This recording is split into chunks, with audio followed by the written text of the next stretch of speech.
Hi, everyone. Welcome to Lobby Talks by Atollo. My name is James Lemon, the founder of Atollo, and I'm really excited to be presenting this right in the middle of our Early Careers Month. We're chatting with leaders from around the industry. We're supporting young people figuring out their place in this broad industry, covering hotels, restaurants, events, supply chain, and so much more. And there's a lot of really important conversations to be had. Things seem like they're coming back in a strong way, whatever country we're in. We're really keen to rebuild our businesses, our organizations, and of course, our careers in a really strong and sustainable way. So to do that, we're going to be chatting to a former hotelier, hospitality expert who's now turned kind of mental health guru and absolutely tons of really interesting experience to put us through. Definitely been an inspiration for me since I first met her. Dee, welcome to Lobby Talks. Hello, James. Thank you. Hello, everyone. Happy Tuesday. It's great to have you here. It's great to have you here. I feel like we should not mention that just a minute ago we were struggling to hear each other, but it seems to be working great. So welcome to the joys of technology in 2022. How are you? I'm very well. It's a sunny day in London. I'm happy. I'm raring to go. Yeah. How about you? Yeah, doing okay. I look like I'm sitting in a dark corner. I've kind of changed locations. I need to get one of those Instagram lights, but I think I'm not quite. You need a ring light, don't you? That's exactly but I what I need. don't have one. Exactly right. Well, look, Dee, yeah, I know you know how the Lobby Talks format works. We're not sitting here in our respective homes. We're in a lobby of your choice around the world. So why don't we start there? Where have you taken us to today? I've taken you all the way to the Caribbean. So this is a Kimpton Seafire in the Cayman Islands, and it has a bit of a history. So it opened in 2016, and that was quite pivotal of me starting my business. So I went there in December. So Cayman Islands is kind of a second home for me when I need a bit of self-care. And so they've just opened, luxury, very contemporary, very stylish, but it's a huge lobby. It's like 3 in 1. And you walk into the lobby, you have flutes of champagne, just about anything you need, really. So I think I just decided to utilize that because it owns in on my journey into personal development, my journey into, being on the outside looking in for the hospitality industry, if you will. And I did quite a few days of consulting from the computer, from the laptop while there as well. Very cool. Really getting into being a digital nomad, traveling the world while working. But it definitely looks like a great place to spend a bit of time. So we'll grab a seat, we'll grab a flute of champagne, and we'll get right into it. Who doesn't love a good lobby? So I know. Our first section of Lobby Talks is always called Your Career in 30 Seconds. And we just would love to hear about your experience from hospitality into running your own business. Over to you if you're up for the challenge. I am up for the challenge, but can I squeeze it into 60 seconds? That is generally the question. I'll try my best, right? All right. Okay. So I think I'm one of not very many who have had a degree in hospitality. So I went to school in Jamaica. I did my hospitality management, came up quite well, top of the class, and I decided to, pivot into the hospitality industry. So my first break was at supervisory level, and I worked my way up to assistant general manager. So I worked for an Irish hotel back in the days, reception, absolutely love it. But in hindsight, looking back, I said, I know I can work in just about any department there is. So I worked my way up in the industry, absolutely passionate about it. But there was one point where I got burnt out. And as you all know, the salary wasn't the best thing, but the experience was fundamental for me. Met some amazing people and also made an impact as well. And while learning and growing and taking my career to the next level. So when I got burnt out, I thought of what was my next love. And I also worked quite a bit in revenue. And again, being in front office, it's all about the numbers, the figures. Did we had a full occupancy last night? So I kind of segue into accounting, did a second degree in accounting and financial services. And around 2010, still working for a 5-star property in London, I started to delve into personal development. I wanted to know who I was. I wanted to know am I living my true purpose? And the more I delve into personal development, it was the more I started to be better, do better, and also show up better, show up at work better professionally, and also show up more personally in my life. And then I segue into traveling to America, and was once coached by Lisa Nichols, attended an event, as they said, the rest is history. So decided after my MBA to kind of, leave corporate for a while, and went to coaching school. And from coaching school, I now run, I would say, a successful enough business, life coaching and mental health practice. And I do consult quite a bit for the hospitality industry. And after I started my business, I love academia. I found myself studying again, and I did a PGCE. So I'm a trained teacher, and at one of my professional bodies in 2018, just before I represented the UK at the G20 in Argentina, an amazing director of a private business school in the city. We met up, we struck up a friendship, and she offered me a role as a professor. And guess what it is? Events on hospitality management. Amazing. So literally that role was just handed to me on a gold platter. Absolutely love it. And I'm not just teaching or delivering. These are students who are passionate about the industry, that I can mold them. And I also have my coaching hat on. So yeah, and I'm mindful of the 60 seconds. So James, I'm going to stop here. It doesn't sound like you're that mindful of the 60 seconds at all, if I'm honest, but absolutely fine. There was a lot of great stuff to cover there. And I think your energy is just absolutely admirable. I think you've obviously got a load of passion for the industry, and really getting to know yourself as well, which is fab. So I will definitely be coming back to that in our time together today. Sure. Our next section is called Good Day, Bad Day. And this is such an industry of stories and experiences, isn't it? But we always ask our guests, look, take us through the highlight of your career. What was that best day for you? But also take us through maybe your lowest time. If you can share a personal story, I think that can often really help others who are facing tough times. So over to you. Okay, so the good time is being there for my guests. We're in a service industry. We're in the spirit of serving. And from pretty much helping somebody who have gone into labor to somebody who have lost their credit card, as trivial as you think it might be, but it's for them to say, do you know what, you were the one who helped me during my worst moment. And I remember, and also meeting a few politicians. But I think the highlight was helping this couple. So this couple came to the property for a weekend. The lady was around 7 months pregnant, and she went into labor quite early. And I was called, actually I was doing nights at the time, because the night manager had walked out. And I remember my pager went off, and I went to the room, called to the room, myself and security went up.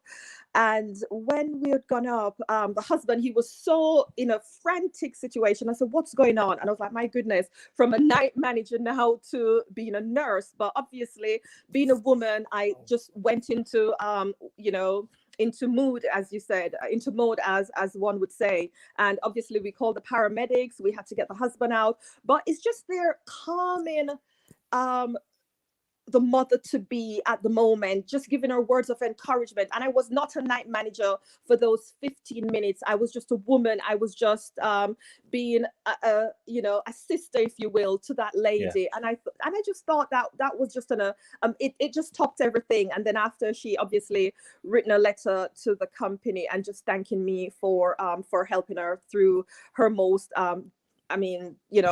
it was between life and death, literally. And, that was quite humbling. The worst one was, I would say, so this can be twofold. When a guest would walk into the hotel, and I want to be as diplomatic as can be, and I would walk out to say, in charge of the property, and I've been scrutinized because the way I look, and I've been coined before, as they said, a guest would say to me, oh, I don't need the housekeeper. And I take that with pride, because I'm happy I can I can fit into any department within the hotel. But also there was one night, I remember there was another couple again, and I see quite a lot now with my clients. A guest was going through a turmoil in her relationship, and it was domestic abuse. It was physical, and again, you're not prepared for it. And at the time, I had no training in mental health. I was just started my journey on personal development, so I had to use my wisdom. So that was a bit of a I was overwhelmed, to say the least, because I don't think anyone should actually have gone through that. And I know from my mentors, they said, you're going to see everything in hospitality, but I was not prepared for that, to see a man over a woman just badgering her away.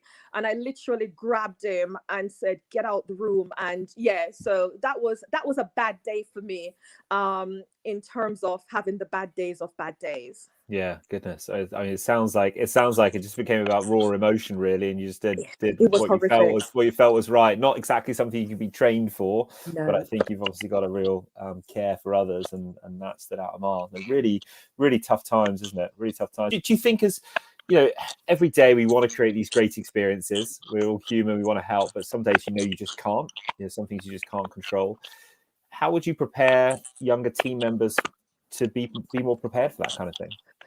You can starting out your shift, you never know what's going to happen. You just have to prepare for the worst.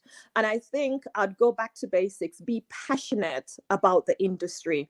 Passion will go a long way. And also put yourself in the position of your guests, that they come into London for the first time or going to any destination for the first time. What do you think their ultimate goal is? To have fun, to have an experience, to have a journey, to create memories, right? So I would say to them, just be passionate about the industry and make a profound impact that you can make to somebody's life as much as you can. And once that's there, then the rest, everything else is done.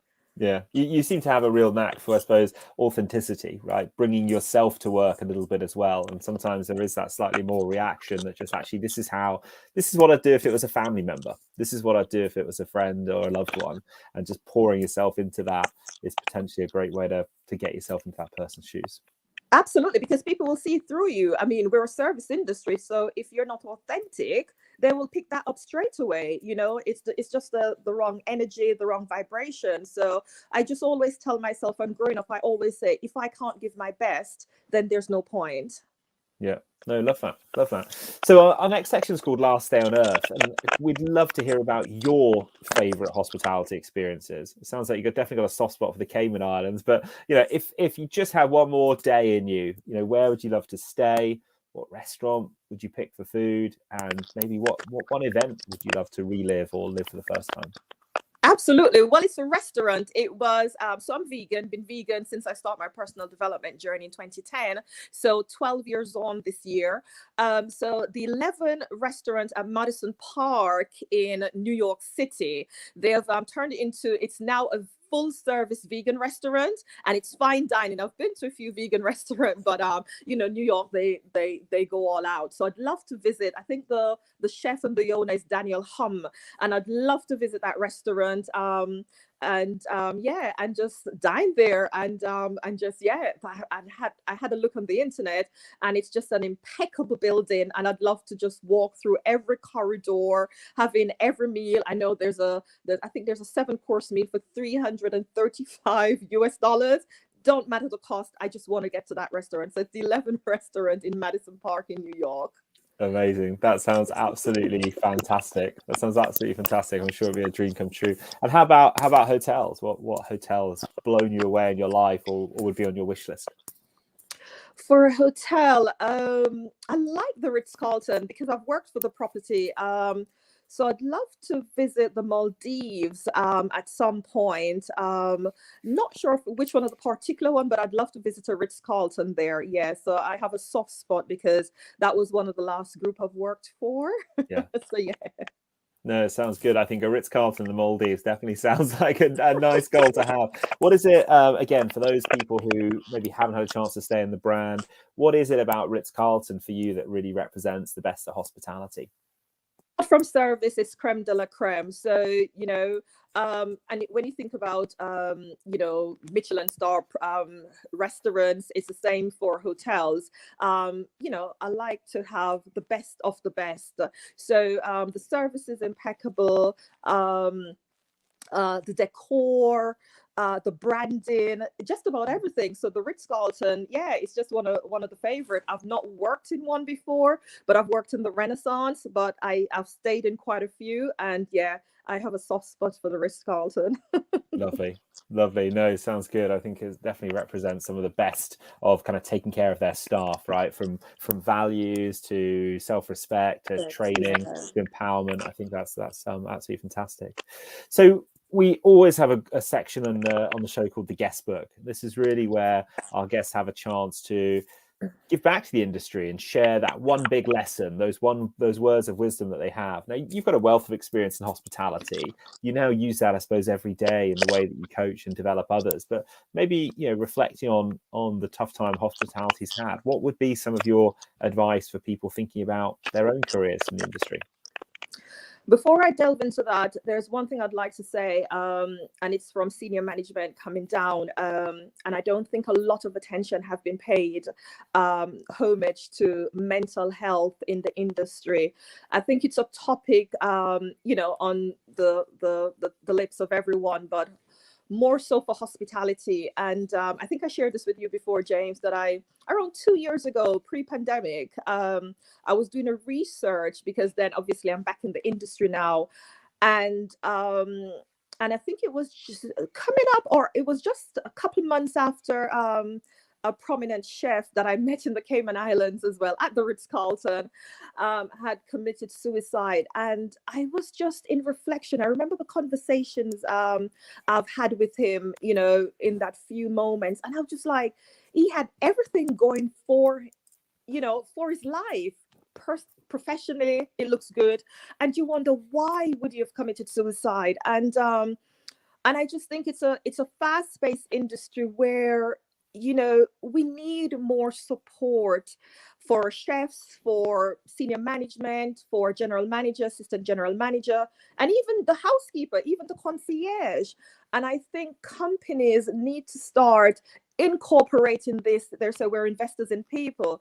And I just think they need to start incorporating this into their mission statement, their values, what are they about, to, if they can save one person's life. And I've been consulting quite a bit for, hospitality entities. And when I ask, okay, so what's your charter for mental health? What's your charter for personal development? They're scrambling around because nothing has been put in place. So my one wish is that, more attention is being paid to, Yeah. Oh, I think we lost your sound there a little bit, Dee. But while you're getting it back, I think, look, I completely agree. I think one of the things that we definitely get into a lot of discussions with businesses is around like how they're supporting their talent. And it's obviously not tough to be not easy to be a hospitality employer, given everything that's gone on in the last couple of years. But I definitely think that there's a lesson there, isn't there, around you've got to start with your people. You've got to create a place that's supportive and that they want to work.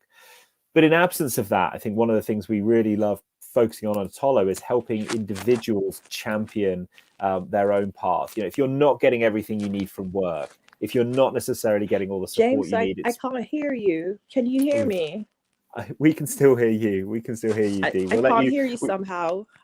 Okay, no worries at all. I'll fire a note in the chat. But just for the audience, I think it's really about creating a space where if you're not getting what you need for your boss, there are places like Hospitality Action in the UK, like Atollo, where you can go find a mentor, find support with people like Dee, and get some support. I'm going to fire Dee a quick note to share final comments. Yes, somehow I've lost. I can see you. Okay, share my final thoughts. Yeah. Oh, and now we've lost her completely. Never mind.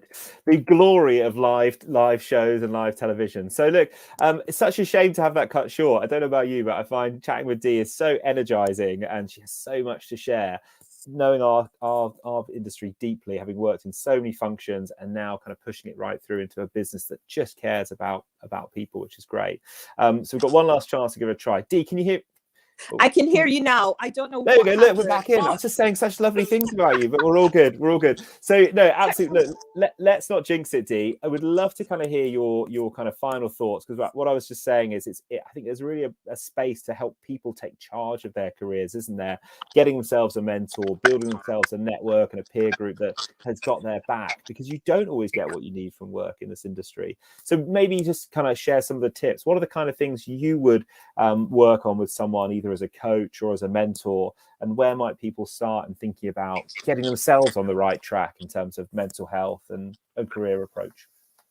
Yeah, and I think the main thing is to be true to oneself, right? And I always say self-love is so important. Self-love, self-care, that's so very important. Again, the airline, which is a part of the hospitality industry, the flight attendants say, put on your mask first. And I think that is it. When you get to the petrol station, you have to fill up your petrol tank, right? You can't fill up somebody else's. So I think the main thing is to be authentic to oneself, right? Show yourself some self-love, but also how, in terms of growth, what do you want for yourself? Be it hospitality, be it professional spectrum, be it personal, right? And I just think, when a client comes to me initially, we find out what the pain points, because we all have pain points. We saw for the last 2 years, we've been through so much. Some have pivoted, some are still not doing very well, some are halfway there. So the main thing is just to, I'd say, just be passionate, be authentic, and in terms of taking yourself to the next level, and reach out to somebody who you think can help you. For myself as a life coach, I have 2 coaches, right? And I also have mentors who I said, well, I need to get to the next level. How am I going to get it? I can't do it alone. And I always go back to the old adage, no man is an island. So we all need, each one helps one. So we all need somebody who will take us to the next level, or just having that person where, I'm having a rubbish day today, and seriously, I need you to be my sounding board. So yeah, so those are the few tips I have, and I hope that was quite helpful. Yeah, I think hugely helpful, and I really couldn't agree more. I do think that everyone needs to reach out to someone else for support, and there's a real kind of honesty about doing that, I think. And I think it's okay just to go, and actually a lot of it can be really proactive, right? You can talk about what you're working on at work, you can talk about challenges you've been set by your boss, you can talk about getting ahead, really focusing on action. I think a bias to action in our industry, where you get stuck into interesting work, can really do a lot to lift people personally and professionally. So yeah, absolutely love that perspective. But I think getting a mentor always feels so big, doesn't it? And we learn this on Atollo. Not everyone starts out wanting a mentor. That feels maybe a bit formal, a bit scary. But just dropping someone a note and saying, hey, I really liked your perspective on that. If you've got a bit of time for a chat, these little micro mentoring moments, I think, can be really, really powerful. Lovely. Sounds good. And so, Dee, what's big for you in 2022? What do you want to share with us that you're kind of currently working on? I'm working on quite a bit, actually, in the hospitality industry. I'm supporting a few organizations, because I always say I'm on the outside looking in, and probably there was a bit of a blind spot, but now I see where I can be completely more proactive in how I support the hospitality industry. I'm still delivering lectures. I do that every Wednesday, and my students are, they're international. They're all over the world, and they find themselves here in London because they're so passionate about the industry, and the program that we have. They're 3-month short courses, and it's really full on. And after they get another 3 months for internship. But in terms of that, it's myself learning and growing. I never stop learning. I don't want to stop learning. And it makes me a better person in my personal life. It makes me a better person professionally, being there, showing up for my clients, showing up for whoever need my help. And yeah, and just run with it, really. In terms of the hospitality side of it, I'd love to see, more positivity coming out of the industry. I want to see more of us working together. And I always say it's for me, it's more a collaborative work than competition, because at the end of the day, we want to see our guests happy, we want to thrive, we want to have a thriving business, we want to have a successful business. So, you know, if I can connect with somebody and, you know, support them in a manner where we are collaborating, you know, and two forces together, we're stronger, by all means I'll do that. But apart from that, it's just being impactful in my business, taking myself to the next level. And of course, I'd love to travel more once time permits as well. Absolutely. I think we all share that one. But no, that's fantastic. And look, I couldn't agree more on collaboration. Thank you so much for kind of volunteering to mentor with Atollo.